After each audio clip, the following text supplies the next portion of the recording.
about clients with a watercraft that's valued at more than $1,500?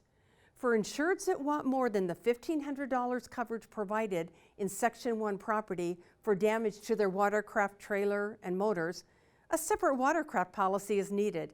There is no endorsement to the homeowner's policy to provide additional property coverage.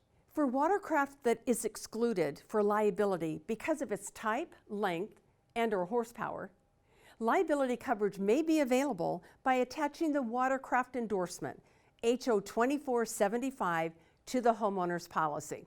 A word of caution about this endorsement. The watercraft endorsement does not provide the coverage typically needed by the client with the watercraft exposure.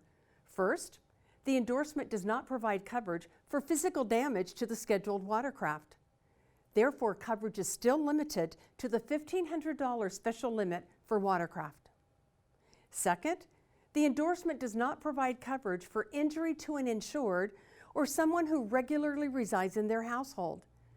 And it's important to remember all of the individuals who fall within the definition of insured. These individuals would not have coverage. Let's look at an example. The insured has a high school exchange student who slips on their boat, which results in serious injuries. The insureds do not have medical payments to others coverage since the high school exchange student is a resident of their household. The insureds also do not have personal liability coverage as there is an exclusion for bodily injury to an insured. And that high school exchange student isn't insured as anyone under the age of 21 in their care.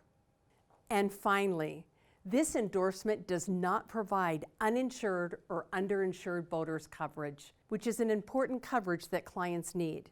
For these reasons, the client may be better served with a separate watercraft policy rather than relying on this endorsement to their homeowner's policy.